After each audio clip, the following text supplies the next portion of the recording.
جو بھی پیش ہوں گے دوبارہ الیکشن کمیشن کا کیس ویسے بنتا ہے. دیکھیں کیسز اتنے ہیں کہ اب دیکھتے ہیں کہ جس طرح سے سرکار نے کیسز بنا دی ہیں پورے پاکستان میں، کبھی کوئٹہ درج ہوتا ہے، کبھی سائفر والا معاملہ اٹھا دیا جاتا ہے، کبھی جو ہے وہ اس کے اوپر بغاوت کے مقدمے درج کر دیے جاتے ہیں. تو کیسز سے اگر اس دن اس طرح کی پیشی نہ ہوئی تو ضرور پیش ہوں گے.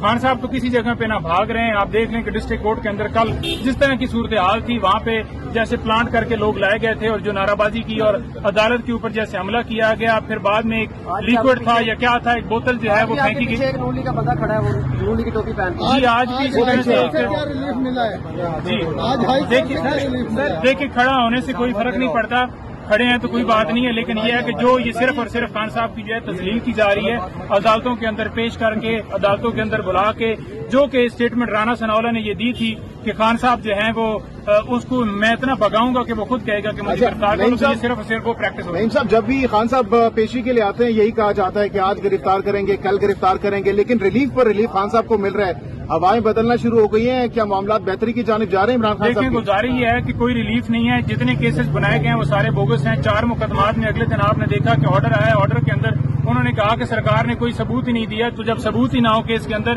تو بیل تو کنفرم ہونی. اسی طرح سے جو پریویس بیل ہیں، جن لوگوں میں جن کیسز میں خان صاحب جو ہیں وہ پیش ہو رہے ہیں، ان میں اگر بیل ہو رہی ہے تو کیسز ہی ایسے ہیں کمزور بنائے گئے ہیں جس کی بنیاد کے اوپر ان کو بیلیں ملتی ہیں. اور ریلیف والی صرف بات کی جا رہی ہے کہ ریلیف دیا جا رہا ہے. کیس کوئی ایک ہے ہی نہیں کسی طرح سے کوئی مضبوط کہ جس میں وہ جو خان صاحب کو گرفتار کریں یا سزا دیں. تو یہ ساری جو ٹیکٹس کی جا رہی ہے وہ ویسے ہائی کورٹ سے توہین عدالت ہم نے سنا تھا، توہین الیکشن کمیشن یہ کیس بنتا ہے ویسے. جی اس کے اوپر میں نے وہ پہلے بتایا کہ توہین الیکشن کمیشن جو ہے وہ قانون کے مطابق نہیں ہے. جو کنٹیمپٹ پروسیڈنگ ہے وہ ہائی کورٹ یا سپریم کورٹ وہ کرتی ہے، اور 100 ووٹوں کا اختیار تو بالکل ہی نہیں ہے، وہ سپریم کورٹ کے پاس ہے. اور یہ جو نوٹس بھیجا گیا وہ غیر قانونی. نعیم صاحب لاسٹلی بتائیے کہ خان صاحب سے آپ کی وکلا کی ملاقات ہوئی ہے رات کو، کیا باڈی لینگویج کیا کہنا ہے؟ دیکھیں رات کو جو ملاقات ہوئی ہے تقریباً کوئی ہماری گھنٹہ جاری رہی ہے، اور سائفر کے اوپر بڑا ہنس کے وہ ہمیں بتا رہے تھے کہ دیکھیں یہ جو سائفر ہے وہ بیسیکلی جو اوریجنل ہے، اوریجنل فارم میں جو فارن آفس ہے اس کے پاس ہوتا ہے، اور جو پی ایم ہے اس کے پاس کاپیاں ہوتی ہیں، وہ بھی ڈیکلاسیفائی فارم میں آئی تھی.